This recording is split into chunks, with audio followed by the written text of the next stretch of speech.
Tzama tzama tzama tzama lecha nafshi kama kama kama kama kama lecha vesari.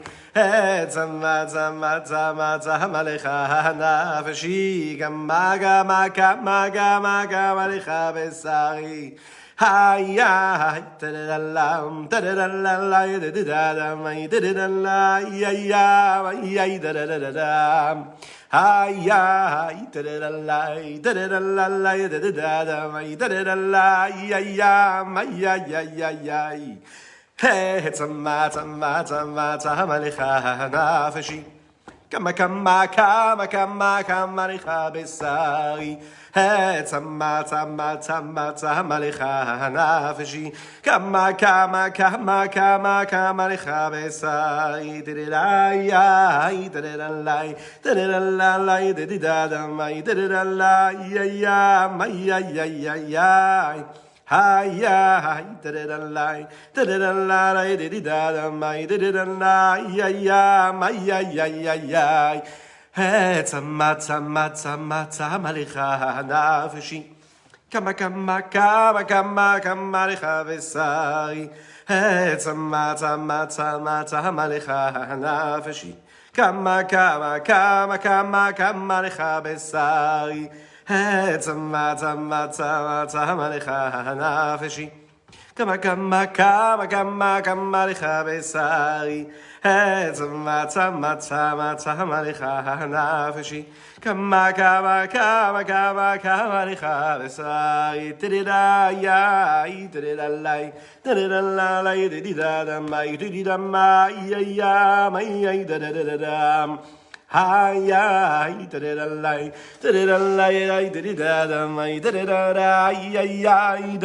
da da da. Erev tov lekulam.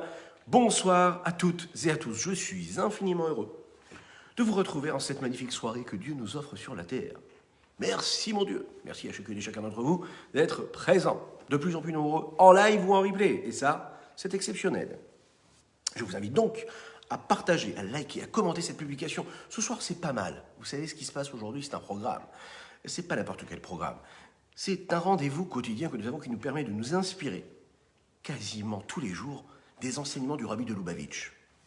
Et quand c'est pas du Rabbi de Lubavitch, c'est de ses maîtres, de nos maîtres, de la Chassidut Chabad, du Rabbi Shimon Zalman de Liadi, ainsi que de tous les Rebbeim de la Chassidut Chabad. Ce soir et demain, nous célébrons l'anniversaire du Rabbi Menachem Mendel Schneerson, le rabbi que nous connaissons comme ceci, le rabbi de Lubavitch, que, allez, il n'y a pas de mots pour dire ce que nous pensons et le rapport et le contact qu'il a avec chacune et chacun d'entre nous, avec cette génération, la dernière de l'exil et la première de la délivrance, telle qu'il nous l'a décrit, lui, personnellement. Ce soir, nous étudions pour la guérison totale et complète également de Simcha Bad Rachel ainsi que de Michael Ben Tamar.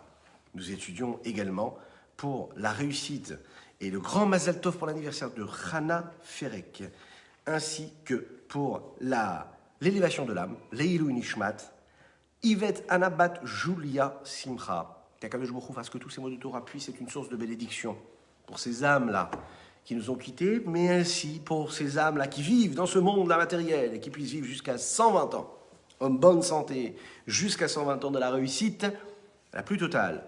Une réussite matérielle et spirituelle, c'est important de le dire. Alors, on va commencer par une petite histoire du Rabbi de Lubavitch, si vous le voulez bien. Cela va nous permettre de rentrer dans cet esprit-là, puisque nous allons étudier son enseignement à travers ses sirotes, ses discours qu'il nous offre tous les jours de notre vie. Le Rabbi de Lubavitch, lorsqu'il était encore enfant, il avait, 4 ans. 4 ans, il était tout petit, il s'amusait avec ses copains.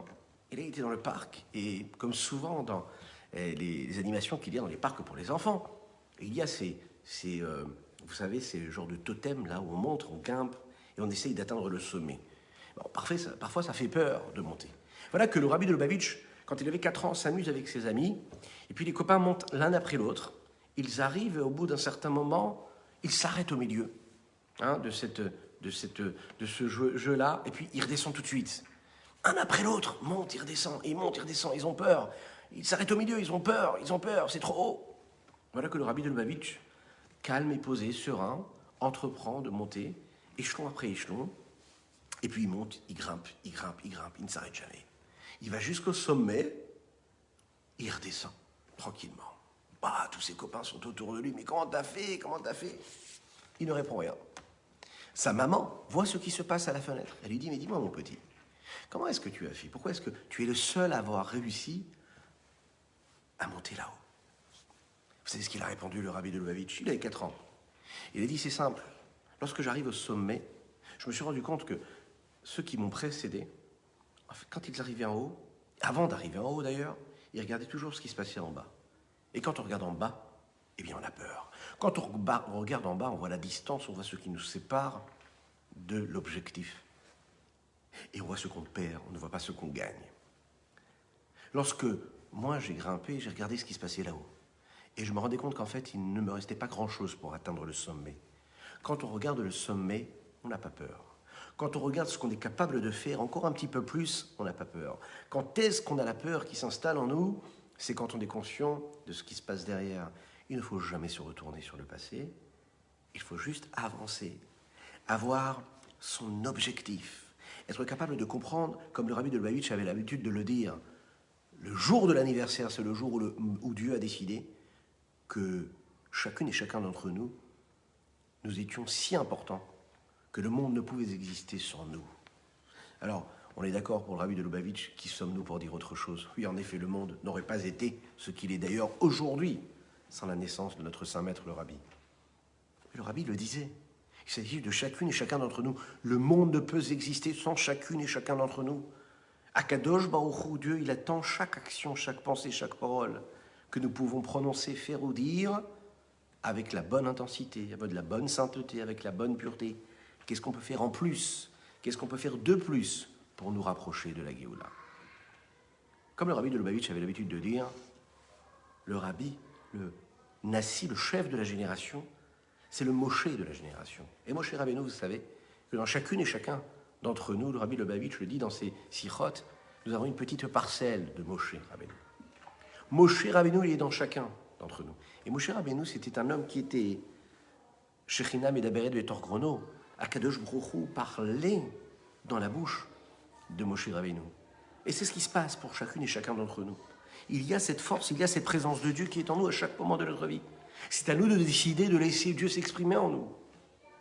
Il faut juste ouvrir la bouche comme il faut et laisser Dieu passer. Juste ne pas le déranger. Voilà. Et les forces qu'il nous donne, elles sont infinies, spirituellement et matériellement. Et d'ailleurs, c'est ce que l'on souhaite à chacune et chacun d'entre nous. Alors, on va parler de liberté ce soir. On va parler de liberté, de libération. Le rabbi, d'ailleurs, dans une de ses sichot, il explique de cette façon-là, il dit, c'est quand même curieux, ça fait 3000 ans que l'on célèbre la fête de la libération, que l'on se comporte comme des êtres libres le soir du Seder de Pessah, et pourtant, on n'a pas vraiment l'impression d'être libre. Alors, est-ce qu'on est vraiment libre? Est-ce que vraiment, on peut dire qu'on est libre, L-I-B-R-E?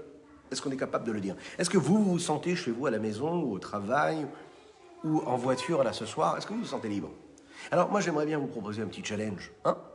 Dites-le moi en 5-6 mots. Est-ce que vous vous sentez libre? Et pourquoi vous vous sentez libre? Et qu'est-ce que c'est la liberté? Alors, on nous dit que ça fait 3000 ans que tous les soirs de Pessah, on doit se sentir libre, vraiment libre. Il y a une petite histoire qui raconte comme ça, qui est racontée sur un maître,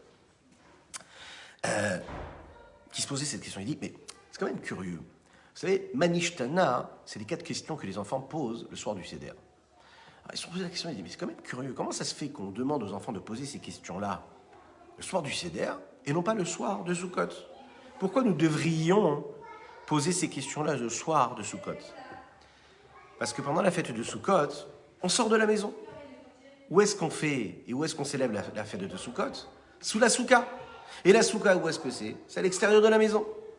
Pourquoi est-ce qu'on ne demande pas aux enfants de poser ces questions-là le soir de Sukkot? Imaginez, pourquoi est-ce qu'on suscite leur intérêt pendant le Seder? On fait toutes ces choses assez inhabituelles pour susciter et réveiller leur intérêt.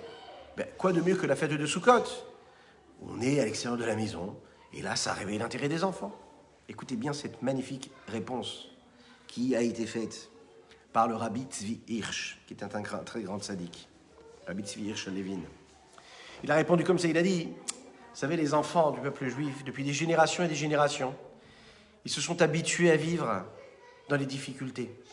Sortir de la maison le soir de Sukkot, se retrouver sous une cabane, à l'extérieur de la maison, dans les difficultés, parfois sous la pluie, c'est très compliqué. Donc l'enfant, en fait, nous on a l'impression qu'être sous la soukha c'est si difficile, mais en fait, un enfant du peuple juif, il a toujours été éduqué comme ça. On a toujours vécu ballotté d'un endroit à l'autre, d'un pays à un autre. C'est pas si facile. Et puis on s'est habitué à vivre dans ces situations-là, dans ces conditions-là. Donc l'enfant, on nous dit ici, la fête de Sukkot, pour lui, ça veut lui paraître quelque chose de normal, d'habituel. Les difficultés, il connaît ça. Alors que la fête de Pessah, justement, quand il voit qu'on est serein, qu'on est tranquille, qu'on est installé tranquillement dans la liberté la plus totale, qu'on marque le signe de liberté, de richesse, d'opulence, c'est de là que l'enfant il se dit, c'est quand même bizarre. On a l'habitude de vivre dans les difficultés, et là on est bien, on est tranquille. Il se dit, mais c'est bizarre, il y a quelque chose qui cloche là. Hein, normalement c'est compliqué, et là ça a l'air simple. C'est là qu'on réussit à susciter l'intérêt des enfants, et c'est comme ça qu'on réveille leur intérêt pendant le Seder de Pessah, et c'est ce qu'il faut y voir en nous. Alors, si ça fait 3000 ans déjà qu'on célèbre la libération de l'Égypte, comment se fait-il qu'on soit toujours en exil? Et pourquoi cet exil, elle est si opaque? Pourquoi est-ce que cette obscurité, elle est palpable? Pourquoi c'est pas si facile que cela de vivre et de se conduire en être libre? Pourquoi? Ce qui s'est passé dans l'histoire du peuple juif, c'est la libération du peuple juif. Cet événement-là qui va nous marquer éternellement, plus que tous les autres. Mais on a quand même cette sensation de ne pas voir cette liberté. Pour comprendre cela, il faut essayer de voir qu'est-ce qui manque dans la liberté qu'on a eue, qu'on a atteint pendant cette libération d'Égypte, et comprendre la profondeur de l'exil dans laquelle nous nous trouvons. Définir cet exil et définir cette libération, et montrer ce qui a manqué dans l'exil de l'Égypte, et qu'on n'aura Be'ezrat Hashem plus du tout. Be'ezrat Hashem très rapidement. Il y a eu 2 étapes dans cet exil de l'Égypte. Yarod, Yaradnu. Nous sommes descendus. Le peuple juif s'est retrouvé descendu en Égypte. Et il y a eu 2 étapes, puisqu'après, Alona allait. On a demandé de remonter, de sortir de cette Égypte. Ce sont donc les 2 étapes de la vie de chacune et chacun d'entre nous. Parfois, nous devons descendre et parfois, nous devons monter. La vie, elle est faite de ces chutes et de ces remontées-là.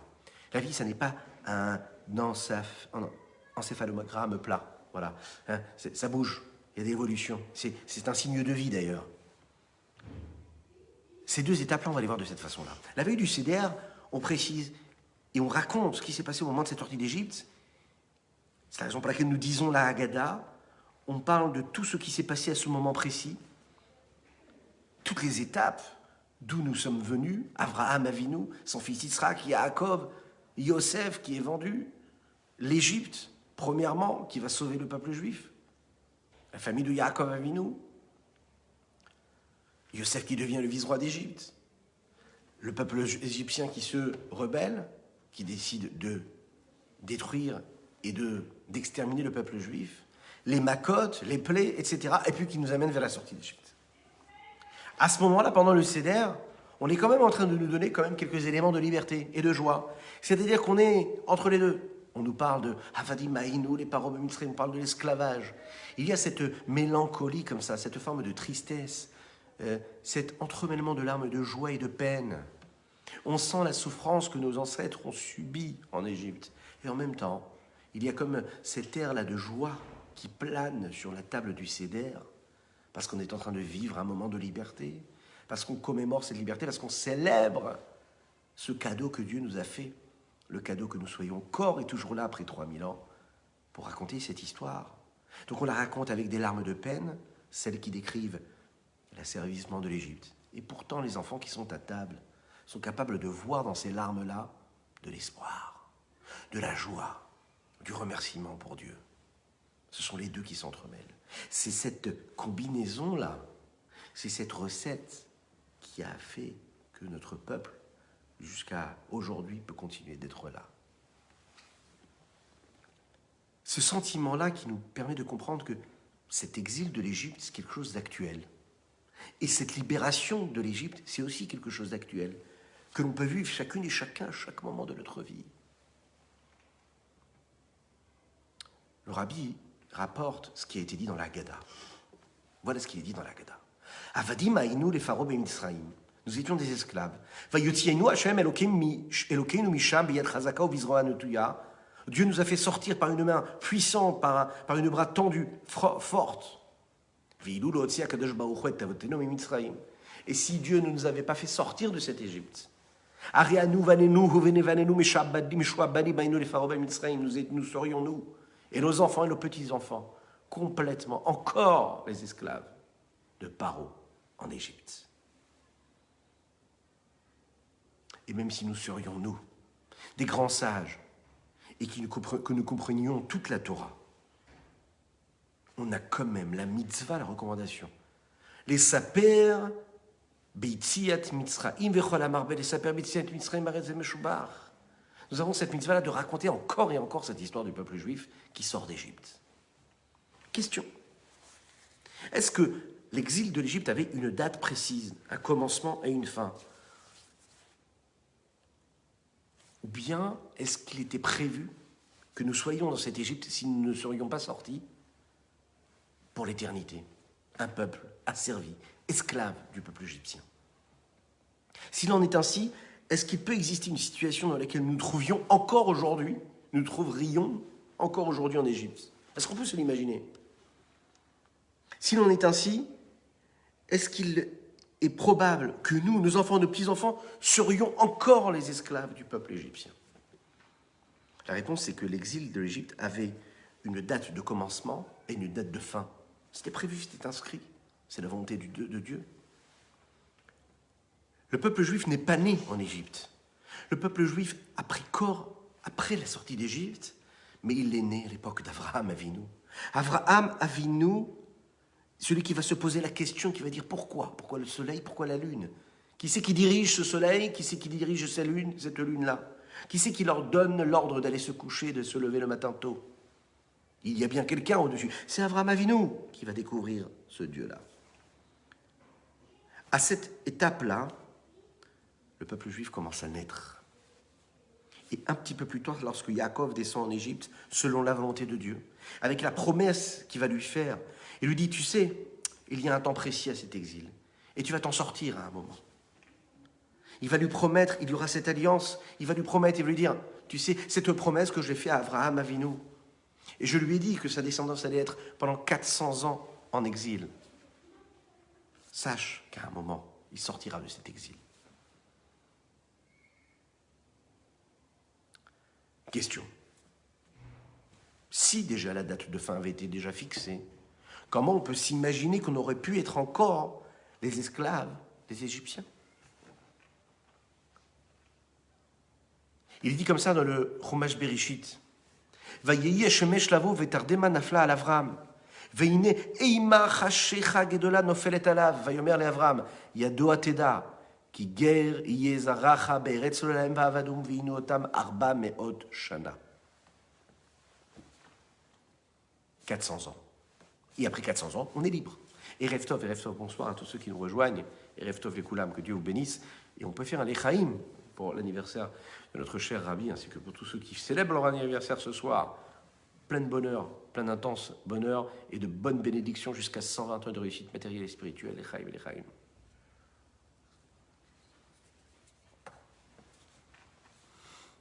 Les bénis d'Israël devaient rester donc 400 années d'esclavage en Égypte. Mais Akadosh Baruch Hu va avoir pitié d'eux. Il va raccourcir ce temps-là. Et donc cela va durer 210 ans seulement. Si vous regardez bien, Redou Mitzraïma. Redou, ça veut dire descendre en Égypte. La valeur numérique de Redou, c'est combien? 210. C'est la raison pour laquelle on a comptabilisé la date de fin de cet exil de manière différente, afin de ne pas arriver à 400, mais à 210. Comment? On a commencé à compter les 400 années depuis la naissance de Yitzhak. Et donc, les 400 années, on les a vécues. Parce qu'à partir de ce moment-là, en réalité, le peuple juif, dès la naissance d'Yitzhak, commence à devenir un peuple guerre, étranger. étrangers, Be'eretz lo lahem, dans une terre qui n'est pas la leur. Pendant 190 années, que ce soit avec les Philistins à Grar, que ce soit dans la terre de Cham, etc., on a toujours été des étrangers quelque part, les Juifs errants, nés de quelque part ou d'ailleurs, oui.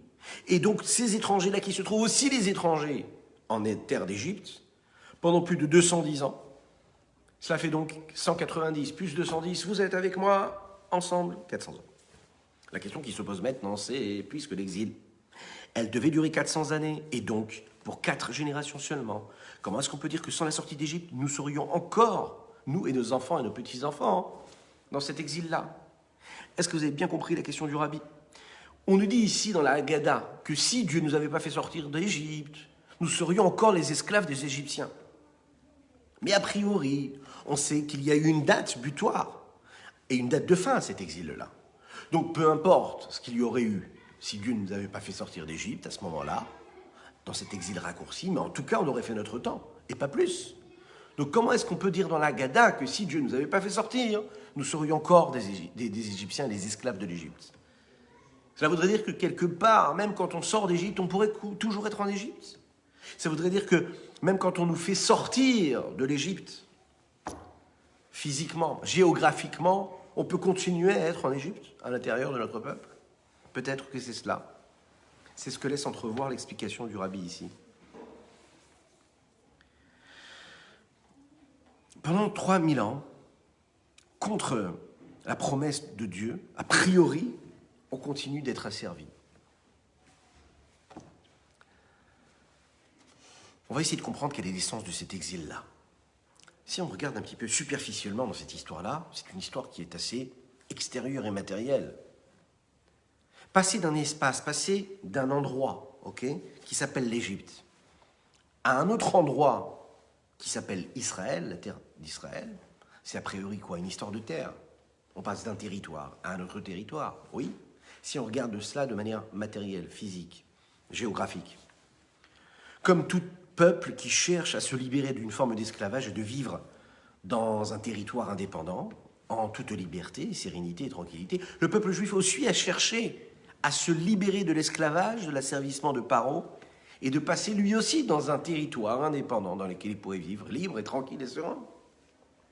Mais si on regarde les choses de manière beaucoup plus profonde et beaucoup plus spirituelle, l'idée c'est qu'il faut absolument vouloir, et c'est ce que le peuple juif voulait à ce moment-là, même s'il n'en était pas conscient puisqu'il était au 49e niveau de l'impureté, on imagine ce que cela veut dire. Mais tout de même, l'idée c'est de se libérer non pas seulement du corps, mais seulement libérer aussi l'esprit, libérer l'âme. Il s'agit ici de libérer le peuple juif de la culture égyptienne, de se rattacher à sa tradition juive. Le peuple juif, à ce moment-là, ne cherche pas seulement à se libérer d'un asservissement, d'un esclavage qui est corporel, physique, mais il cherche aussi à se libérer de l'influence de la culture égyptienne afin d'exprimer véritablement ce qu'il est en son sein, dans son essence, un peuple juif attaché à Dieu. Et la raison pour laquelle nous devons dire les choses de cette façon-là, c'est parce qu'il y a une différence viscérale, essentielle et de base entre la culture égyptienne et la culture égyptienne mondiale, celle qui nous entoure, et puis l'approche de la Yahadout, l'approche du judaïsme. La culture égyptienne et la culture globale, elle est basée sur le moi, sur le narcissisme, sur la recherche de l'épanouissement personnel de mon moi. C'est la raison pour laquelle tout tourne autour de moi. Je ne peux décider, et personne ne peut décider, si ce n'est moi qui décide ce qui est bon pour moi, ce qui est mauvais pour moi. C'est une approche qui nous amène en fait à faire quoi? À faire ce qu'on appelle la pré-cathole, rejeter le joug de la royauté céleste que nous avons et de se dire je fais ce que j'ai envie de faire, je ne me pose pas de questions. Quand la quête que nous avons, la recherche que nous avons, c'est systématiquement celle que le monde nous a toujours vendue et toutes les cultures qui se sont suivies l'une après l'autre et qui ont d'ailleurs disparu quasiment toutes, petit à petit. Quand elles nous ont vendu un épanouissement, une culture, une philosophie, on s'est rendu compte très rapidement que c'était éphémère. Et quand ça ne l'était pas, ça avait un aspect qui ne l'était pas, mais que dans la profondeur, il s'agissait là de quelque chose de totalement néfaste. pour l'humanité d'ailleurs, tout entière. Pourquoi? Parce que toute cette philosophie-là, cette culture de vie, ça a été de tourner autour de la personne, du moi. C'est qu'est-ce que je peux faire moi, comment est-ce que je peux vivre, comment je peux être, comment je peux exister. Par haut, lui, il le disait comme ça. Il disait « Ye orli va'ani asitani ». Asitini, pardon. Le Nil, il est à moi et c'est moi qui l'ai fait. Il prétendait cela. On sait que la terre d'Égypte est appelée Hervat Haaretz. C'est une terre d'impudeur, c'est une terre de débauche, c'est une terre qui représente complètement l'inverse de la sainteté. Pourquoi? Parce qu'on était au niveau le plus bas qu'il pouvait y avoir. Être dans une société, dans une culture qui a cette approche-là, parfois, on peut se dire que ce n'est pas si grave que cela. Ça peut avoir des apparences de bonheur, d'épanouissement, de tranquillité. On peut se dire, justement, je m'épanouis, je trouve mon bonheur, je suis à la quête de mon épanouissement, et puis j'atteins mon objectif. Je réussis à atteindre mon objectif, à aller au bout de ce que je dois faire, à être celui que je dois être dans toutes les situations qui se présentent à moi. L'approche du judaïsme, c'est pas du tout ça. L'approche du judaïsme, c'est tu sors de toi. C'est que ce dont tu as envie de faire maintenant, ce que tu as envie de faire, ce dont tu as envie, ce qui est pour toi un critère maintenant de sérénité, de bonheur, de liberté, de tranquillité, c'est souvent un mensonge. Ce qui te paraît être bon pour toi ne l'est pas du tout, ni pour toi, ni pour tes enfants, ni pour tes petits-enfants. Les critères d'épanouissement, de bonheur et de sérénité ne sont pas ceux-ci. On va nous apprendre dans l'approche juive et dans l'approche de la Torah, justement, que quoi? Qu'un être, il est vraiment serein, vraiment libre, lorsqu'il trouve quelque chose qui le dépasse, lorsqu'il est capable d'avoir justement ce joug sur les épaules, ce joug qui lui permet de s'extraire du matériel, du physique, de ce qu'il est en train de vivre, de ses pulsions, de ses passions, de ses désirs, de ses envies. Il peut être très très très heureux sans être dans la frustration d'un manque, parce qu'il sait qu'il s'attache à quelque chose qui dépasse les nécessités que la société veut lui créer et veut placer en lui. Pour cela, il faut beaucoup de doucha, il faut beaucoup de sainteté, il faut beaucoup de pureté, il faut beaucoup d'études de la Torah. Il faut intensifier l'étude et encore l'étude et encore l'étude. Ça nous place, ça nous élève, ça nous permet de survoler ces critères-là que la culture générale et que les peuples environnants essayent de nous imposer quelque part. Cette approche juive, en fait, elle est basée sur quoi? Sur la Emouna, sur la foi en Dieu. Avoir la Emouna en le créateur du monde, être conscient et savoir « Ani nivrati les shamesh et koni ». Là où Paro dit « le Nil, c'est moi qui l'ai fait », le juif dit « Ani nivrati les shamesh et koni ». J'ai été créé, donc il y a bien un jeu ici. Mais mon jeu, mon moi, il n'est là que parce qu'il est là pour servir quelque chose qui me dépasse. Et qu'est-ce qui me dépasse? Dieu, mon créateur. Et donc j'ai été créé pour mon créateur. D'un côté, Bishvili Nivra Haolam. Le jour de mon anniversaire, comme le rabbi le dit, c'est le jour où Dieu il a décidé que le monde ne pouvait exister sans moi. Mais ce moi, il existe parce que Nivreti, les Shamesh et Koni. Parce que ce moi a été créé pour servir son créateur. Donc tu n'es que ce que tu n'es que quand tu es pour lui, pour Dieu.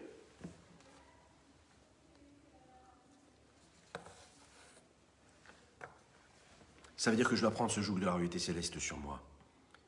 Ça veut dire que je dois me soucier de chaque action que je suis en train de faire et de bien faire attention à une chose, que ce soit en correspondance avec la volonté d'Akadosh Baruch Hu. On peut comprendre donc que cette culture égyptienne que le peuple égyptien voulait imposer au peuple juif était complètement contraire à la vision de la Torah. Lorsque les bénis Israël sont descendus dans l'exil égyptien, il y a eu deux étapes. La première étape, c'est que le peuple juif est rentré en Égypte. Et la deuxième étape, c'est que l'impureté égyptienne, elle, est entrée en eux. C'est-à-dire qu'ils sont arrivés sereins, tranquilles. Ils se sont dit, on va garder ce que nous sommes. Mieux que cela, Paro va leur donner la terre de Goshen. Et ils sont tranquilles, ils peuvent accomplir la Torah, les mitzvot, étudier la Torah toute la journée. Mais voilà que l'assimilation, elle va faire ce qu'elle a à faire. Elle va assimiler le peuple au point de le sentir tellement bien, tellement à l'aise, que là, l'impureté de l'Égypte va rentrer tranquillement dans le peuple juif. Et à quel moment cela va se passer? Nos textes nous disent, c'est au moment où Yaakov va quitter ce monde, malheureusement. Yaakov s'en va, et puis les Shvatim, les tribus d'Israël, s'en vont aussi, remontent chez Akadosh Baruch Hu.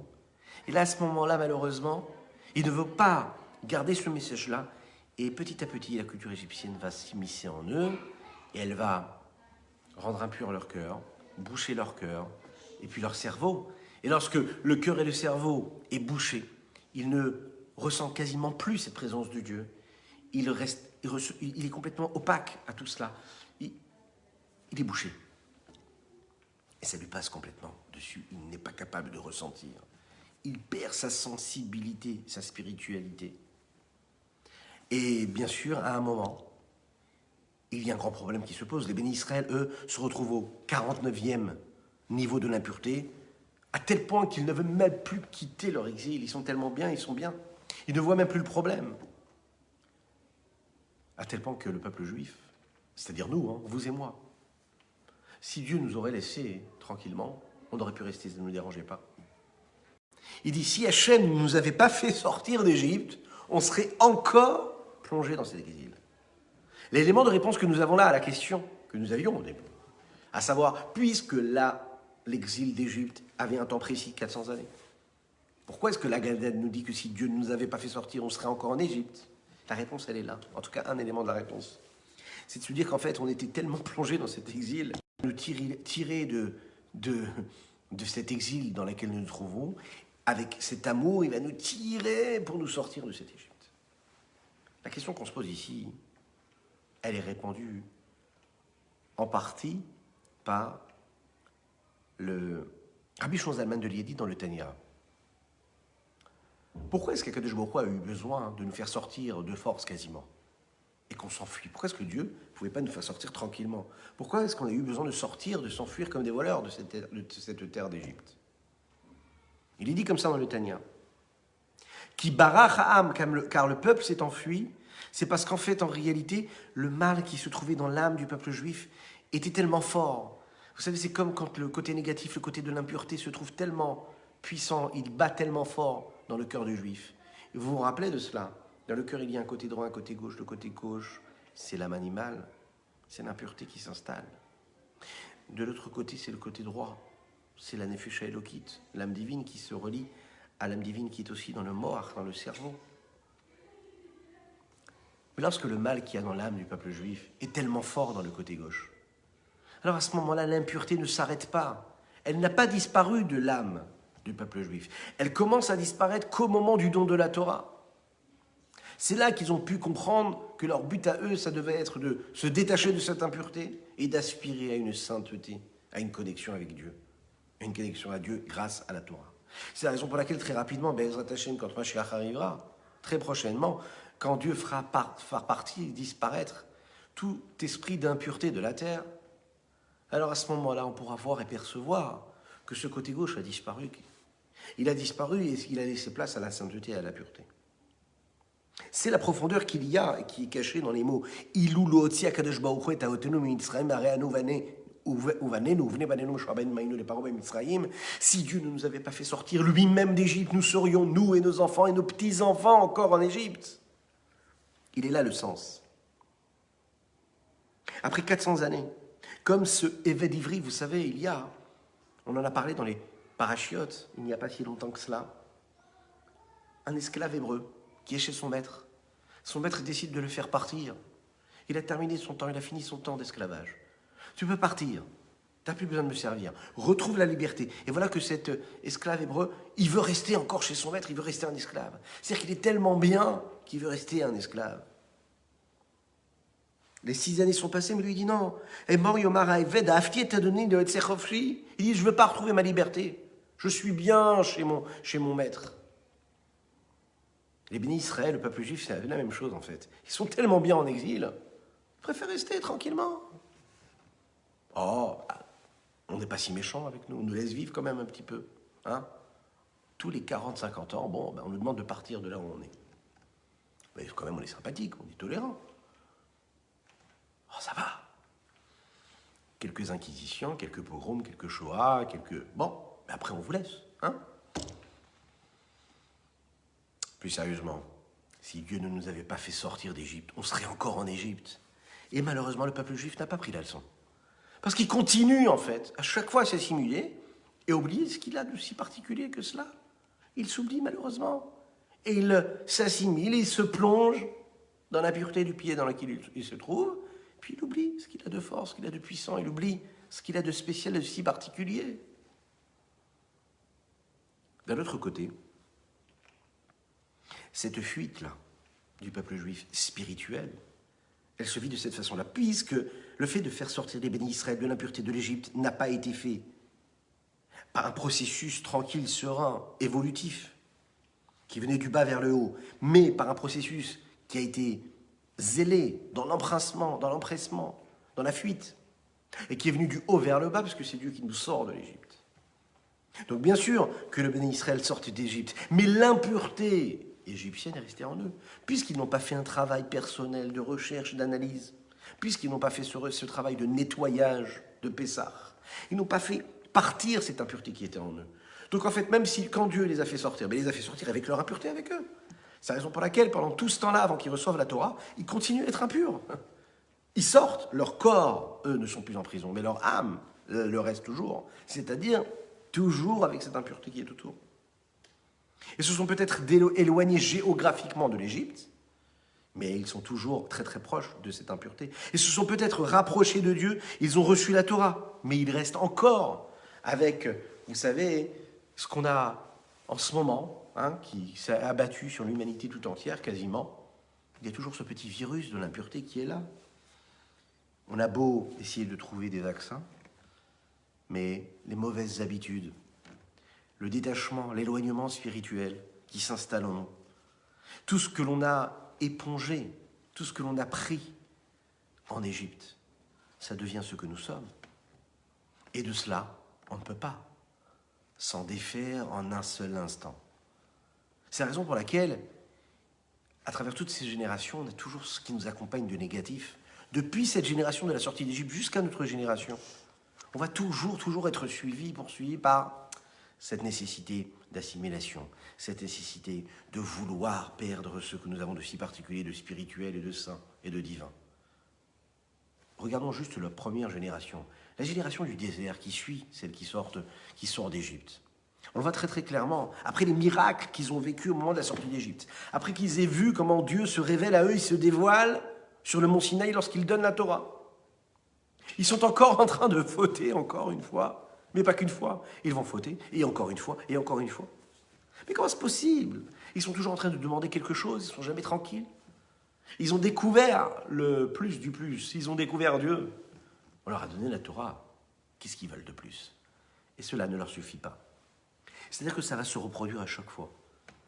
Profondément, en réalité, à ce moment-là, tout le négatif, toute l'impureté est resté sur ce peuple-là. Il n'a pas réussi à s'en défaire. Et il continue d'être là immiscé. Je vous rassure, ça parle de vous et moi. C'est-à-dire que c'est tout ce qui nous bloque, tout ce que nous disions au début en introduction, qui ne nous laisse pas regarder ce qui se passe en haut, mais qui nous fait regarder un petit peu en bas, de nous dire ce que l'on n'a pas, quand on se comporte comme il faut, quand on se comporte dans la sainteté, qu'est-ce qu'on perd de l'impureté? Ah, qu'est-ce qu'on aimerait? Qu'est-ce que mon corps voudrait ressentir maintenant? Ah, mais je ne peux pas écouter mon corps, parce que si j'écoute mon corps, mon âme, là, à ce moment-là, elle ne sera plus aussi saine et autant pure. Oui. Alors comment est-ce que je dois me comporter? Alors, je dois mettre de côté mon corps, je dois mettre de côté cette impureté. Le corps n'est pas impur, mais parfois il m'attire vers l'impureté. Donc je dois le mettre de côté, être capable de me dire que la seule chose qui doit m'importer, c'est de réellement être libre. Et pas être dans la servitude de mon corps, de ce qu'il m'impose. Ne pas être dans la servitude de ce que le monde et que la société globale essaye de m'imposer. Non, je reste maître. Et donc je décide de ce que je veux. Je décide d'être l'esclave de cette société ou pas. Je décide de succomber à ce désir extérieur qui s'installe et qui s'impose. Et j'écoute mon âme. Je la laisse briller en moi. Que ce soit moi en tant qu'être ou que ce soit moi en tant que peuple. Je développe et je découvre cette étincelle et cette parcelle de Moshe Rabbeinu qui est en moi. Parce que nous l'avons toutes et tous, cette parcelle de Moshe Rabbeinu. Celle qui nous permet de nous connecter, moitié homme, moitié Dieu. Ouais. De les laisser prendre la place. Ça, c'est la première génération déjà du désert. La deuxième génération, c'est ce qu'on appelle le fils, vous savez, les fils de la Haggadah, le rachat, celui qui malheureusement n'accomplit pas la Torah et les mitzvot. A priori, comment se fait-il et comment se fait-ce qu'un le fils d'un rachat, ce fils rachat là, pardon, puisse vivre dans cette génération qui vient après la sortie d'Égypte? Comment est-ce que tu as vécu la sortie d'Égypte? Tu as vu les miracles que le peuple juif a vécu. Comment est-ce qu'aujourd'hui tu peux être rachat? Comment tu peux faire l'inverse de la volonté de Dieu? Alors, ce qu'il faut savoir, c'est qu'en réalité, bien sûr, le peuple juif est sorti d'Égypte. Mais est-ce que l'Égypte est sortie du peuple juif? Ça, c'est la question qu'il faut se poser. Le rabbi nous demande ici, est-ce que l'Égypte est sortie de chacune et chacun d'entre nous? Est-ce qu'on est capable aujourd'hui de se poser la question, de se dire, où est-ce que je me trouve?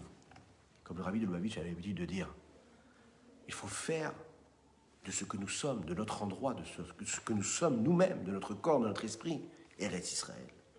Faire la Aliyah en Eretz Israël, on avait développé ce sujet, Baruch Hashem, ensemble.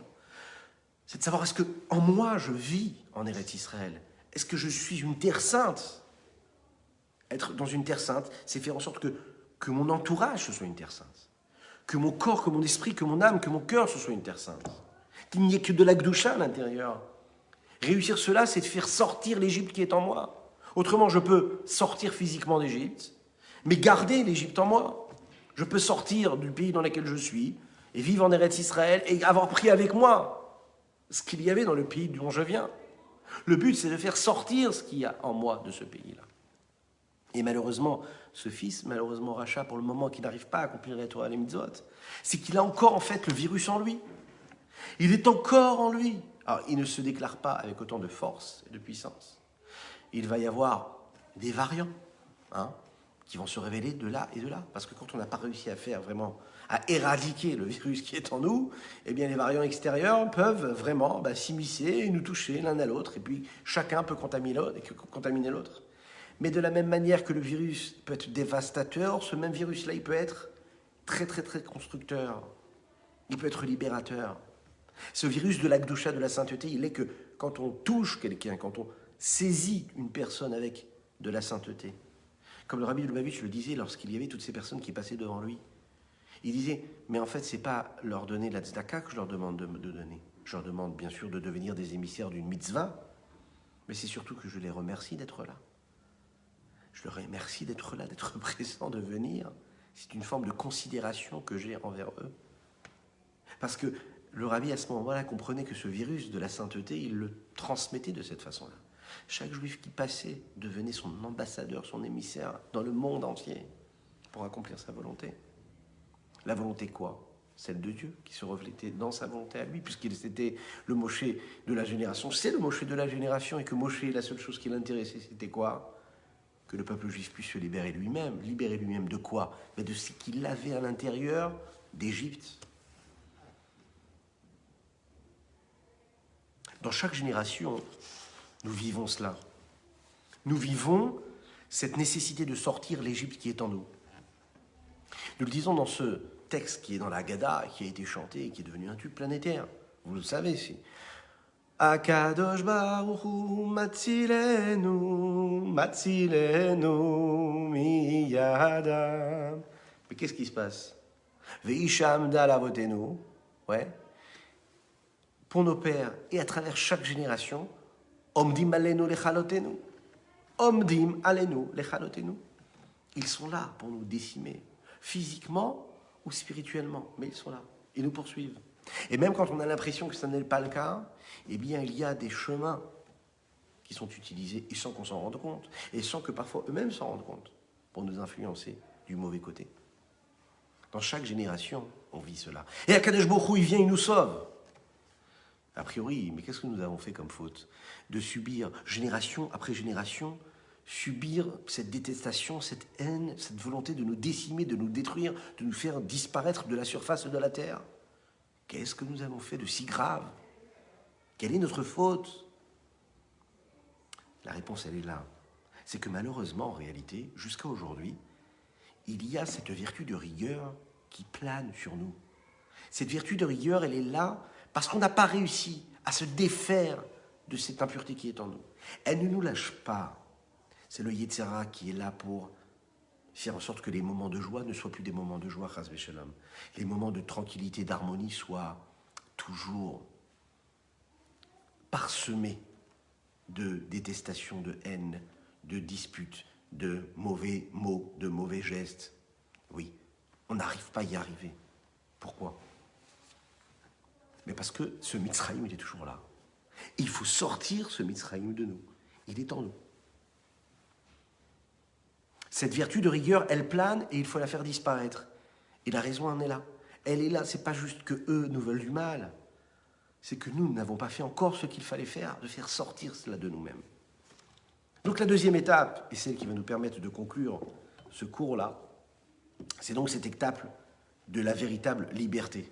La libération qui va venir là, qui est tout près, dont on est tout près, c'est celle qui va nous faire sortir d'Égypte physiquement, ça s'est fait, mais sortir d'Égypte qui est en nous. La première étape, c'était de nous faire sortir en tant que corps, en tant que peuple, nous fait passer d'un territoire égyptien à un territoire d'Eretz Israël, de Terre Sainte.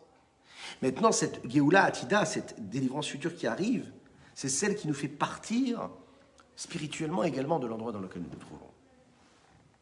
L'étude de la Torah, l'accomplissement des mitzvot de toutes les générations qui se sont suivies, l'une après l'autre, le don de soi, la vie qu'ils ont donnée pour Dieu. Pendant toutes ces générations, pendant plus de 3000 ans, imaginez 3000 années, 3000 années où tous les jours, tous les soirs, des enfants juifs ont prié Dieu, des adultes juifs ont transmis le message de la Torah et des mitzvot. Et petit à petit se libère tranquillement et sereinement, s'échappe de nous cette impureté qui est toujours là. Mais petit à petit, elle s'en va. C'est la préparation à la délivrance proche. Il est dit comme ça sur cette délivrance-là, l'esprit d'impureté, je le ferai partir de la terre. Alors à ce moment-là, on n'aura plus besoin de s'enfuir de l'impureté. On va accomplir ce que nous devons accomplir. On va exister comme on existe. Et de manière essentielle et profonde, on sera totalement propre. On sera totalement saint, pur. Et toute impureté sera partie de nous. On n'aura plus à faire ce travail-là. La question à laquelle le Rabbi va répondre ici maintenant, c'est comment nous, aujourd'hui, on est capable de voir ces deux étapes-là dans notre vie personnelle, chacune et chacun d'entre nous. Dans le langage de la Chassidoute, on appelle ces deux étapes-là Itkafia et Itapra. Itkafia, ça veut dire quand l'homme il est capable de soumettre son mauvais penchant, mais il ne réussit pas à changer sa nature. Il choisit bien, il ne choisit pas le négatif, mais il a quand même tous ces éléments-là qui le poussent négativement, toutes ces mauvaises habitudes. Il ne réussit pas à faire tout ce qu'il doit faire. Il ne réussit pas à changer et à mettre vraiment à contribution tous ces traits de caractère. Souvent, il les met en veilleuse quelque part. Il les éteint. Il est calme. Pourquoi? Parce qu'il se dit, je ne vais pas y arriver. C'est trop compliqué. Alors, je les mets. Je fais profil bas. C'est déjà pas mal de réussir à faire profil bas. Mais ce qu'il faut, c'est réussir à transformer complètement. Donc, faire profil bas, c'est ne pas laisser s'exprimer les négatifs qui est en nous. Et puis, il y a l'inverse, c'est la transformation. C'est lorsque un homme réussit à transformer son mauvais penchant, se purifier de manière évolutive, petit à petit. Il se détache, il s'éloigne de ses mauvaises habitudes. Il fait en sorte que toutes ces visions interdites, néfastes, nauséabondes, elles disparaissent de son esprit. Ses aspirations se purifient, se nettoient, s'illuminent. Elles s'illuminent au point de devenir elles-mêmes des lumières pour éclairer à l'extérieur. À tel point qu'il va réussir à prendre le Yetzirah avec lui pour accomplir les mitzvot. Il en fait une force de son ennemi. C'est ce que le rabbi de Lubavitch était vertueux à dire. Toujours faire. Le corps de l'homme n'est pas son ennemi, il est juste là pour l'aider à accomplir sa volonté. Ce sont les deux étapes qu'il y a eu à la sortie d'Égypte. Et ce sont les deux étapes que nous devons vivre nous-mêmes, chacune et chacun d'entre nous, à travers cette force-là que nous aurons toujours, la capacité de se renouveler. Mais là, pour une seule fois, ce ne sera plus un renouvellement qui sera suivi encore une fois, d'une retombée, d'une chute encore, mais celle qui nous permettra de vivre la libération, la délivrance la plus totale, celle que le rabbi de Lubavitch nous a promis, et il nous l'a dit. Nous en sommes très très proches, nous en sommes là. Il est là le Mashiach, il arrive. We want Mashiach now, comme vous le disiez très bien, vous le dites très bien, et vous le disiez très bien. Je vous souhaite une excellente soirée, que Dieu vous bénisse et qu'il vous protège. On espère que le mérite du rabbi, qui nous a enseigné ce que voulait dire s'occuper de chacune et chacun d'entre nous, s'occuper de ceux qui ne sont pas avec nous ce soir, s'occuper de ceux qui ne seront pas avec nous le soir du Seder. Et qu'est-ce qu'on peut faire humblement, de plus que de rappeler son enseignement qui nous demandait d'aller se soucier de notre frère juif. Si on a un voisin géographique ou un voisin spirituel, et on sait que peut-être il n'aura pas les 3 matzot shmurot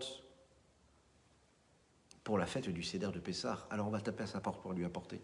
Si on a un frère juif qui ne met pas les téphilines, eh bien, on va essayer de le motiver pour qu'il mette les téphilines. Si on a une femme juive ou une fille juive qui n'allume pas les bougies de Shabbat ou de la fête de Pessah, eh bien, on va l'encourager à le faire en lui disant un mot gentil, un sourire. Si on a une petite pièce dans notre poche, eh bien, on va la donner à un pauvre qui tend la main, ou parfois à une personne qui ne tend pas la main, mais on est sûr que c'est tout comme.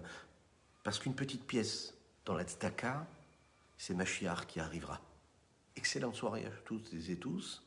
Et puis, Pessah Kasher avec sa méach, on se revoit Be'ezrat Hashem demain matin avec force et conviction. Que Dieu vous bénisse. Chazak, et bien sûr, un grand bonjour pour Toronto. C'est vrai que je ne l'avais pas précisé, j'essaie de le faire à chaque fois, mais vous m'avez devancé.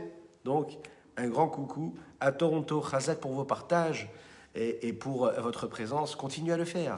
Partagez, commentez et dites-nous bonsoir. Dites-nous Erev Tov. Souhaitez-vous et souhaitons-nous toutes et tous ce soir que des bonnes nouvelles pour la fête de Pessah, que des bonnes choses. שיבנה בית המקדש במהרה בימינו ותן חלקנו בתורתך. שיבנה בית המקדש במהרה בימינו ותן חלקנו בתורתך. היי שיבנה בית המקדש במהרה בימינו ותן חלקנו בתורתך. שיבנה בית המקדש במהרה בימינו ותן חלקנו בתורתך. שיבנה בית המקדש במהרה בימינו ותן חלקנו בתורתך. שיבנה בית המקדש במהרה בימינו ותן חלקנו בתורתך. היי שיבנה בית המקדש במהרה בימינו ותן חלקנו בתורתך. שיבנה בית המקדש במהרה בימינו ותן חלקנו בתורתך. היי שיבנה בית המקדש במהרה בימינו ותן חלקנו בתורתך. שיבנה בית המקדש במהרה בימינו ותן חלקנו בתורתך. Excellente soirée à vous.